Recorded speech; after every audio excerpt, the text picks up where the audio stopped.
բնականաբար հաճելի զրույցի շարունակության ակնկալիքով։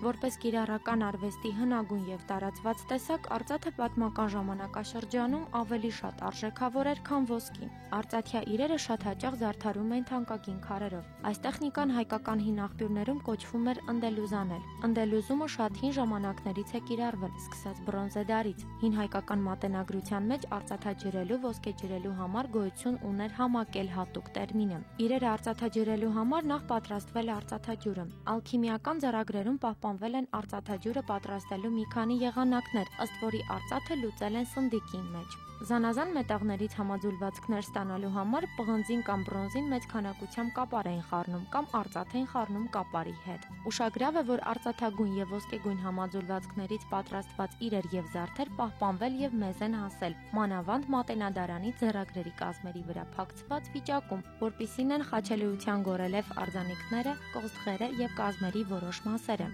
Որպես ծածկանուն ալքիմիկները արծաթը անվանել են լուսին, հետևաբար ոսկին էլ արև։ Եվս մի ուշագրավ տեղեկություն. ալքիմիկները մկնդեղը որոշ համաձուլվածքներում օգտագործելով ստացել են սպիտակեցնող նյութ։ Արծաթը ոսկեգույն ներկելու համար նրանք ձվի դեղնուցը մարմարի վրա շաղախելով պատրաստել են ձետ եւ այն իրի վրա նախապես փորագրված մասերում քսելով ստացել են դեղին գույն։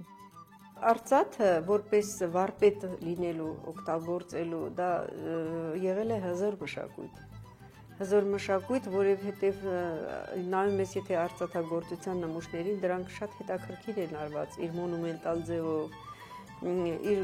մտածողությամբ, իր ոսկերչական աշխատանքով, ասենք ինչպես ոսկու վրա, այնպես էլ նաև արծաթի վրա։ Արծաթը համեմատած, ասենք ոսկուն այն արժեքը չունի, բայց որպես արծաթագործության աշխատանք, որպես արդեն ինքը իրենից արժեքավորում է, երբ որ վարպետի ձեռքն է գտնում։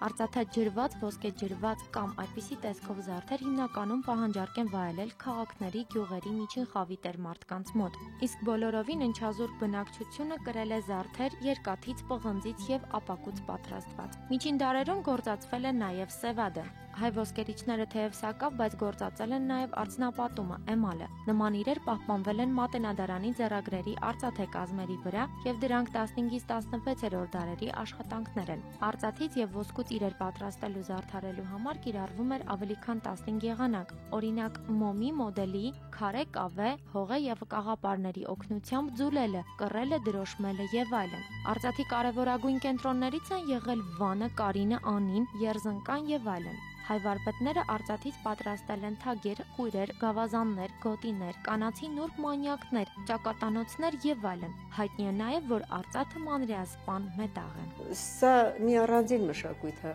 մեր հայ պատմության մեջ, որը եղել է 18 եւ 19-րդ դարում